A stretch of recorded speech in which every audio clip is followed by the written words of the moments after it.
became a Google certified teacher in 2008. And what happened to me is I started traveling around and I started bringing that global thought into my classroom, and it was really fantastic. So we've been doing a lot of traveling in this last year, and it really started to pull away, and I had to make a decision, and it was really very tough. So one of the things I talked to my wife about is that, hey, if I'm going to leave the classroom, then maybe we could kind of do this as a family thing. And so we made a commitment to bring our kids, or I would bring a kid on each one of these trips. The trip that they chose. And so I brought my daughter, who is 18 now, to Sydney, Australia. So, boy, that took a chunk of change out of my pocket, but it was great. So I felt like it would be great to spend some time with the teenage daughter, alone, and travel the world. And boy, do you get to learn about your teenage kids when you're that close to them. And it was really fantastic because when we got there, we were watching TV in this hotel, and some weird thing happened. We turned on the TV, and there was music videos on television. Have you ever heard that before? Yeah, we don't have it much anymore. You know, we had something called MTV, right? We had something called MTV, but we never see videos on TV anymore. But when we were watching these videos in Australia, there was all these 80s block. It was like this 80s block, you know, and I grew up in the 80s. You know, I was born in 1970, so I was a teenager in the 80s. Any teenagers in the 80s? There you go. Well, then you'll remember this song that came on while I was sitting there in the hotel.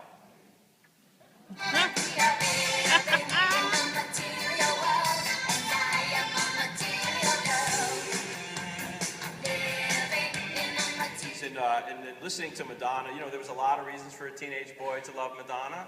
But the real thing I remember Madonna for was that every girl in high school looked like that. Many of you were like, I remember my bangs. I spent a lot of time getting them up there. And it was funny because this video actually made me start thinking about what she's saying. You know, we live in a material world, and I'm a material girl. That's 1985. Do you remember those days? Remember those days when that was where there was a lot of material things? For example, whitewashed jeans. We worked with a guy named Chris Bell, and he's like, I have a picture of me with a whitewashed jeans jacket and whitewashed jeans pants. Do you want it? I'm like, why do you have that, number one? And no way I'm putting that up on a slide. How many people had whitewashed jeans? Why would you raise your hand? I'm so kidding. You'll never raise your hand again, right? But the other thing was, and this is actually so funny to me because, you know, I've been talking, I love the 80s, and I love those 80s videos, and to be here at Glenbrook North is so awesome for me, right? But, woo! And so I think the best thing of it is, I remember about the 80s, is this. Yeah. Right, I remember this, and I guess right here, focus on this area, but I remember this guy, right? I remember this guy who was like, oh, I want that car, and I remember I want that guy. He rolls up his jeans. You probably can't see it here, but he rolls up his jeans. And I was like, I want to do that. And I was telling somebody the other day, I'm like, remember this guy? I want his hair. And my buddy goes, dude, you have his hair. And I was like, oh, God. So you know, but you remember those days, and you remember these days of you know, greed. It was all about greed. It was all about greed. And I started to go, wow, look at where we are today. What are we doing today? What is today? Can we say the same things? Are we a material world? But, you know, fill in that blank. We're living in what world? And we are what kind of boys and girls? Well, I thought I'd help you with this because the thing is we live in a Twitter world. How many people are on Twitter? Yeah. So we live in a Twitter world, you know, and I introduced Twitter a few years ago to my students, and they were actually coming down from this, they're in this depression of the coming down of MySpace, and they were riding this high of Facebook, and they were like, for me to limit their thoughts to 140 characters was like, wow, that's dangerous for them. But now, my own kids, we have teenage kids, my own kids love Twitter. They love it. And they've started to develop their own vocabulary. Anybody know what a subtweet is?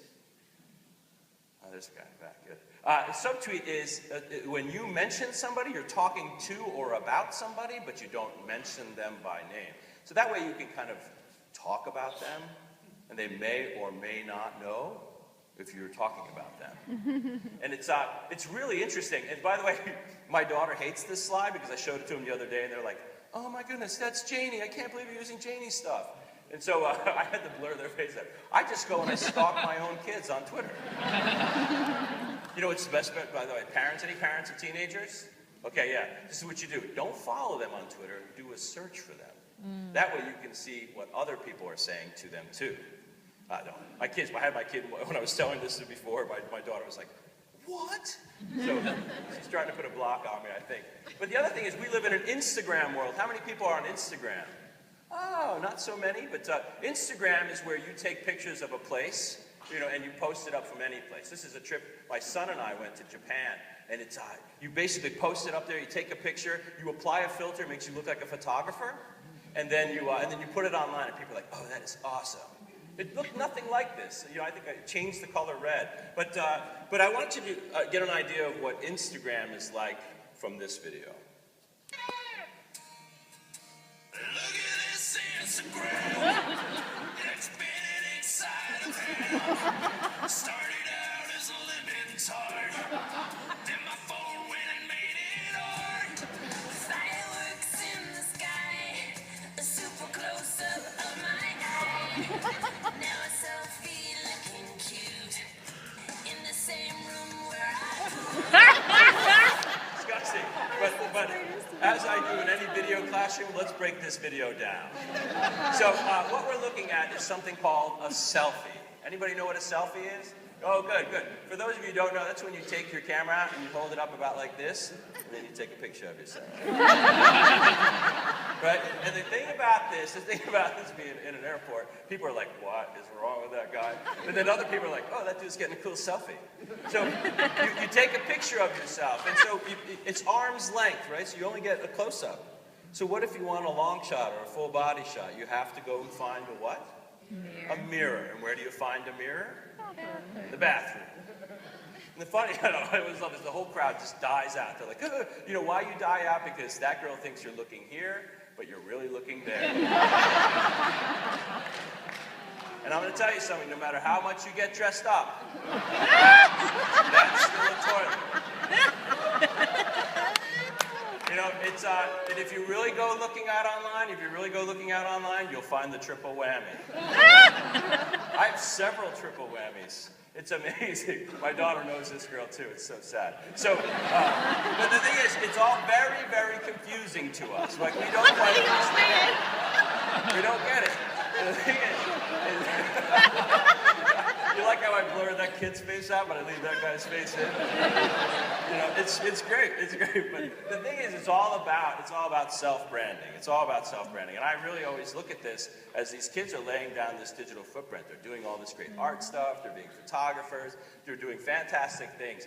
But the brand that they're laying down is a very interesting brand. And I always say, I've been following in your digital footsteps, and I think you might have stepped in something. Because it is all about those poop videos for some reason. So, the other thing is that we live in a YouTube world. How many people love YouTube? Oh, see how I threw the love in there and you raised your hand still? I love YouTube. I really think we live in a YouTube world, and I think there's some really great things that are happening on YouTube. So I thought I would just kind of play this for you. Well, I should say this. As you're looking at YouTube, we've uploaded so much stuff. 72 hours of video are uploaded every minute. 72 hours.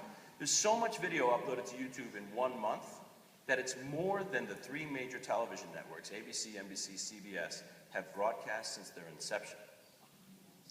We see people now running for their lives, filming the event. So if something happens, like an earthquake or a tsunami or something, we actually see that video live, not almost live. We can go and do a YouTube search and actually see within the last 24 hours on a particular subject what was posted. So YouTube put together this video of their 7th birthday last year. So I just thought I'd let you look at it a little bit. I'm Clara. I'm 91 years old. This is the CNN YouTube debate. Yes, we can. One of the features of growing old is heightened awareness of change. Is this real life? Oh my God, you're walking. We keep coming there.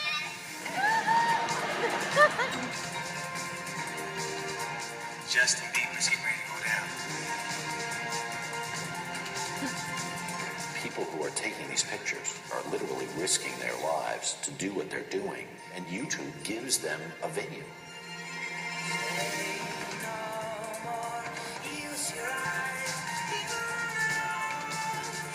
Your device is on. Yeah. So that's just a piece of that.